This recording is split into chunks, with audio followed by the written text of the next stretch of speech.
He's Colton Praill from the nation's capital. Colton, good to see you. What more can you tell us about Trump's latest tariff threat?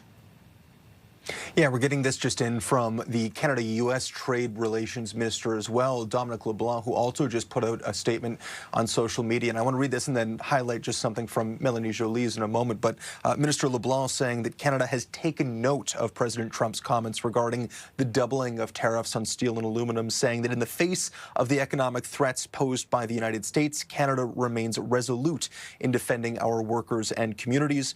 He goes on to say that as we negotiate a new economic and security relationship with the United States, Canada's new government will stand strong to get the best deal for Canadians.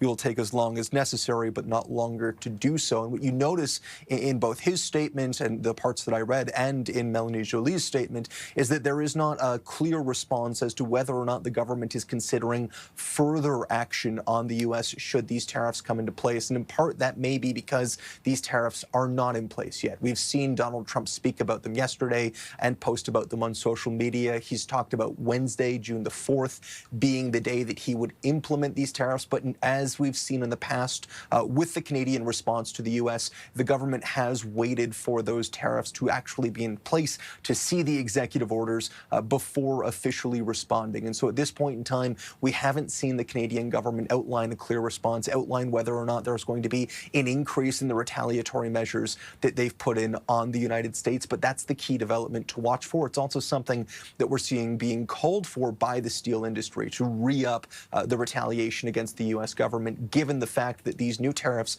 as Donald Trump put it, are specifically designed to ensure that people, as he said, can't jump over the fence. Essentially, at 25%, because of the way trade operated, the U.S. is incredibly reliant on Canadian steel and aluminum, and because of how much stronger their dollar was to the Canadian dollar, there were some companies who were essentially able to eat that increased cost, or it wasn't as harmful.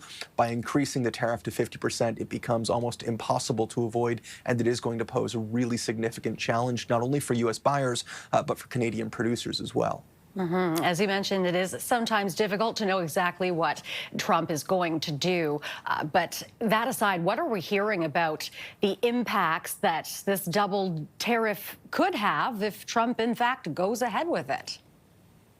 Yeah, well, here in Canada, you look at the amount of aluminum we produce, for example, just over 3 million tons a year, and just shy of 3 million of that is exported to the United States. You look at the amount of aluminum or steel, I should say, that is being exported to the United States. It is a very significant amount. 24, almost 25% of all steel and iron imports in the U.S. come from Canada, and at 50%, it is an enormous threshold that you are asking consumers and U.S. customers to buy, and that poses a huge challenge for Canadian producers, so much so that the the Canadian Steel Association says this is essentially it for that market. Have a listen. It essentially means that the U.S. market closes overnight for us. That means, in simple terms, 50% of what we produce heads to the United States. So that market will just shut instantly at 50%. And that is a significant amount. As I mentioned, $7.6 billion of iron and steel USD is imported by the United States from Canada. That is a huge portion of the industry, and we're already seeing the impacts.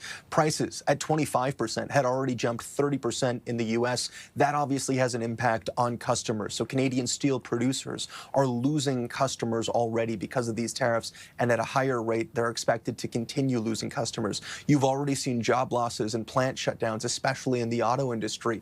Expect that to continue as well. The Canadian Labour Congress has suggested that should these tariffs at 25% continue for long term, we could see as many as 100,000 job losses. At 50%, you have to question what that number is going to look like. The other element to all of this is the government response. The steel industry is calling for stronger retaliatory tariffs, but they're also calling for a crackdown internally on Chinese steel dumping, making it so that there are cheaper options than Canadian-produced steel for Canadian customers and consumers. They're calling for government to try to crack down on that, so at the very least, if they do lose the U.S. market, there is potentially an opening in the Canadian market for our own produced resources. The government has attempted to crack down on Chinese steel in the past, but it still has been a concern, and it's also one of the things that the U.S. has talked about in their rationale for imposing these tariffs on Canada. All right, all very concerning stuff. Thanks for this, Colton. That is CTV's Colton Praill joining us from Ottawa.